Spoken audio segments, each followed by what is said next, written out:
Most of the diabetes 100ಕ್ಕೆ 70 ಜನ diabetes ಅಥವಾ 80 ಜನ ಡಯಾಬಿಟೀಸ್ಗೆ ಹಾರ್ಟ್ ಅಟ್ಯಾಕು ಒಂದು ಸ್ವಲ್ಪ ಹತ್ರನೇ ಇರುತ್ತೆ ಸರ್. ಈ ಮಧುಮೇಹಗಳಲ್ಲಿ ಯಾಕೆ ಸರ್ ಕಾರಣ? Why not in others? ತಮಗೆಲ್ಲ ಒಂದು ಪ್ರಶ್ನೆ ಬಹುಶಃ ಸಾರ್ವಜನಿಕವಾಗಿ ಕೇಳ್ತಾರೆ, ಅದೇ ಡಯಾಬಿಟೀಸ್ ಇದ್ದರೆ ಅವನಿಗೆ ಹಾರ್ಟ್ ಅಟ್ಯಾಕ್ ಆಗ್ಬಿಡ್ತು. ಈ ಡಯಾಬಿಟೀಸಲ್ಲಿ ಏನಾಗುತ್ತೆ ಸರ್, ಬ್ಲಡ್ ಶುಗರ್, ಇನ್ಸುಲಿನ್ ಕೊರತೆಯಿಂದ ಬ್ಲಡ್ ಶುಗರ್ ಜಾಸ್ತಿ ಆಗುತ್ತೆ. ನಾರ್ಮಲಾಗಿ ನಾನು ಈ ಬಿಸ್ಕೆಟ್ ತಿಂದೆ, ಈ ಬಿಸ್ಕೆಟ್ ಏನು ತಿಂತೀನಿ ಅಥವಾ ನಾನು ಸಕ್ಕರೆ ಕಾಫಿ ಕುಡಿತೀನಲ್ಲ, ಅದಕ್ಕೆ ತಕ್ಕವಾಗಿ ಅದನ್ನು ನ್ಯೂಟ್ರಲೈಸ್ ಮಾಡೋ ಥರ ಇನ್ಸುಲಿನ್ನು ಪ್ರೊಡ್ಯೂಸ್ ಆಗಿ ಅದನ್ನು ನ್ಯೂಟ್ರಲೈಸ್ ಮಾಡುತ್ತೆ. ಇದು ನಾರ್ಮಲ್ ದೇವರು ಕೊಟ್ಟಿರೋಂಥ ಒಂದು ಒಳಗಡೆನ ಪ್ರಕ್ರಿಯೆ, ಅದು ನೈಸರ್ಗಿಕ ಪ್ರಕ್ರಿಯೆ. ಈ ಡಯಾಬಿಟೀಸ್ ಅವ್ರಿಗೇನಾಗುತ್ತೆ, ನೀವು ಸಕ್ಕರೆ ಕುಡಿದಾಗ ಇನ್ಸುಲಿನ್ ಉತ್ಪತ್ತಿ ಆಗಲ್ಲ. ನೀವೇನು ಮಾಡ್ತೀವಿ, ಟ್ಯಾಬ್ಲೆಟ್ಸ್ ತೊಗೋತೀರ.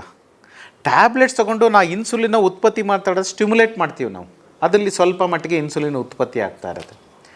ಈ ಹೈ ಬ್ಲಡ್ ಶುಗರ್ ಆಗಿ ಏನಾಗುತ್ತೆ, ನಮ್ಮ ರಕ್ತನಾಳಗಳಲ್ಲಿ ಕೊಲೆಸ್ಟ್ರಾಲ್ ಡೆಪಾಸಿಟ್ ಆಗ್ತಾ ಹೋಗುತ್ತೆ.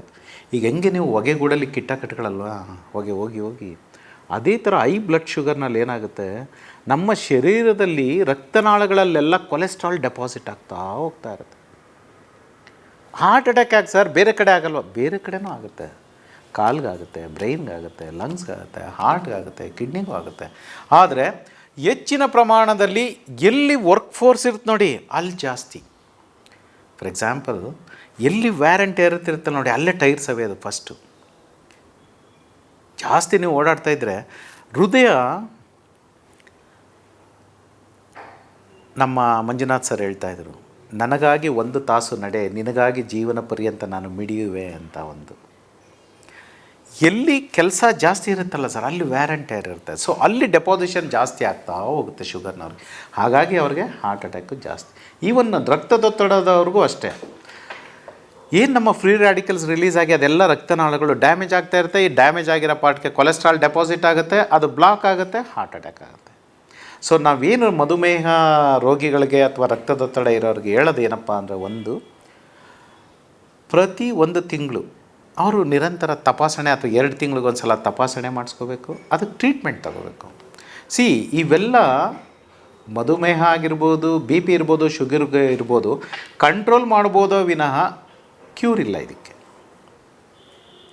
ಕ್ಯೂರ್ ಇಲ್ಲದೆ ಇರೋದನ್ನು ನಾವೇನು ಮಾಡಬೇಕು, ನಾವು ಒಂದು ಸಲ ಬಂದಮೇಲೆ ಅವು ನಮ್ಮಲ್ಲೇ ಮನೆ ಮಾಡ್ಕೊಂಡಿರ್ತವೆ. ಅದಕ್ಕೆ ತಕ್ಕಂಗೆ ನಾವು ನಮ್ಮ ಜೀವನ ಶೈಲಿ, ನಮ್ಮ ಆಹಾರ ಪದ್ಧತಿಯೆಲ್ಲನೂ ಚೇಂಜ್ ಮಾಡ್ಕೊಂಡು ಹೋಗಬೇಕು.